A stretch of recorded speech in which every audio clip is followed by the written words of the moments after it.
Frobscottle and Whizpoppers. By now, Sophie was beginning to feel not only extremely hungry, but very thirsty as well. Had she been at home, she would have finished her breakfast long ago. Are you sure there's nothing else to eat around here except those disgusting smelling snozzcumbers? She asked. Not even a fizzwinkle, answered the big friendly giant. In that case, may I please have a little water? She said. Water? Said the BFG, frowning mightily. What is water? We drink it, Sophie said. What do you drink? Frobscottle, announced the BFG. All giants is drinking Frobscottle. Is it as nasty as your snozzcumbers? Sophie asked. Nasty? Cried the BFG. Never is it nasty. Frobscottle is sweet and jumbly. He got up from his chair and went to a second huge cupboard. He opened it and took out a glass bottle that must have been 6 feet tall. The liquid inside it was pale green, and the bottle was half full. Here is Frobscottle, he cried, holding the bottle up proud and high, as though it contained some rare wine. Delicious, fizzy Frobscottle, he announced. He gave it a shake, and the green stuff began to fizz like mad. But look, it's fizzing the wrong way, Sophie cried. And indeed it was. The bubbles, instead of traveling upwards and bursting on the surface, were shooting downwards and bursting at the bottom. A pale green frothy fizz was forming at the bottom of the bottle. What on earth is you meaning the wrong way? Asked the BFG. In our fizzy drinks, Sophie said, the bubbles always go up and burst at the top. Upwards is the wrong way, cried the BFG. You mustn't ever be having bubbles going upwards. That the most flush-bunking rubbish I ever heard is hearing. Why do you say that? Sophie asked. You was asking me why? Cried the BFG, waving the enormous bottle around as though he were conducting an orchestra. You was actually meaning to tell me you cannot see why it is scrawly mistake to have the bubbles flying up instead of down? You said it was flush-bunking. Now you say it's scrawty. Which is it? Sophie asked politely. Both, cried the BFG. It is a flush-bunking and a scrawty mistake to let the bubbles go upwards. If you can't see why, you must be as quacky as a duckhound. By Ringo, your head must be so full of frog squinkers and buzzwangles, I is frittered if I know how you can think at all.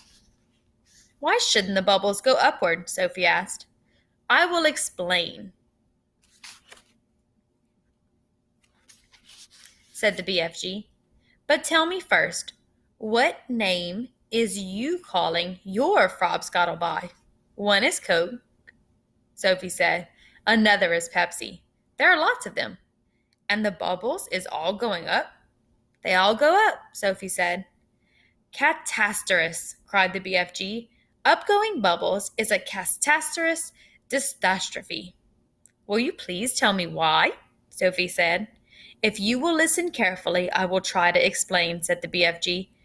But your brain is so full of bug whiffles, I doubt you will ever understand. I'll do my best, Sophie said patiently. Very well, then. When you was drinking this cokey drink of yours, said the BFG, is it going straight down into your tummy? Is that right?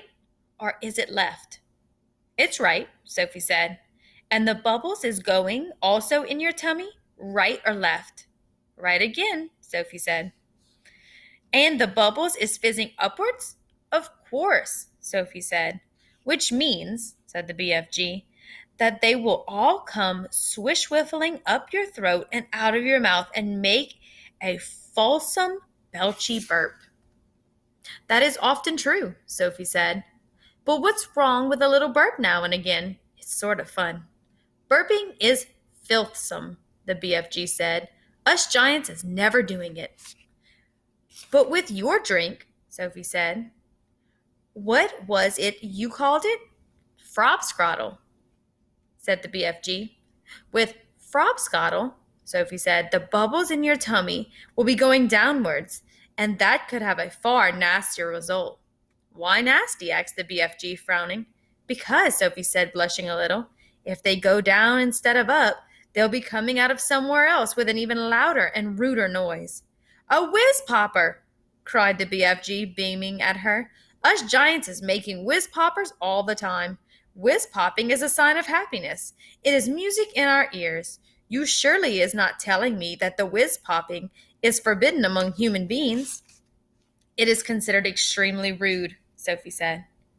But you is whiz popping, is you not, now and again? Asked the BFG. Everyone is whiz popping, if that's what you call it, Sophie said. Kings and queens are whiz popping. Presidents are whiz popping. Glamorous film stars are whiz popping. Little babies are whiz popping. But where I come from, it is not polite to talk about it. Redunculous, said the BFG. If everyone is making whiz poppers, then why not talk about it? We is now having a swiggle of this delicious Frobscottle, and you will see the happy result. The BFG shook the bottle vigorously. The pale green stuff fizzed and bubbled. He removed the cork and took a tremendous gargling swig. It's glummy, he cried. I love it. For a few moments, the big, friendly giant stood quite still, and a look of absolute ecstasy began to spread over his long, wrinkly face. Then suddenly the heavens opened, and he let fly with a series of the loudest, rudest noises Sophie had ever heard in her life. They reverberated around the walls of the cave like a thunder, and the glass jars rattled on their shelves. But most astonishing of all, the force of the explosions actually lifted the enormous giant clear off his feet like a rocket. Whoopee! He cried when he came down to earth again. Now that is whiz popping for you. Sophie burst out laughing. She couldn't help it. Have some yourself, cried the BFG, tipping the neck of the enormous bottle towards her. Don't you have a cup? Sophie said. No cups, only bottle. Sophie opened her mouth, and very gently the BFG tipped the bottle forward and poured some of the fabulous Frobscottle down her throat. Oh my gosh, how delicious it was. It was sweet and refreshing. It tasted of vanilla and cream and just the faintest trace of raspberries on the edge of the flavor. And the bubbles were wonderful. Sophie could actually feel them bouncing and bursting all around her tummy. It was an amazing sensation. It felt as though hundreds of tiny people were dancing a jig inside her and tickling her with their toes. It was lovely. It's lovely, she cried. Just wait, said the BFG, flapping his ears. Sophie could feel the bubbles traveling lower and lower in her tummy, and then suddenly, inevitably, the explosion came. The trumpet sounded, and she too made the walls of the cavern ring with the sound of music and thunder. Bravo! Shouted the BFG, waving the bottle. You is a very good for a beginner. Let's have some more.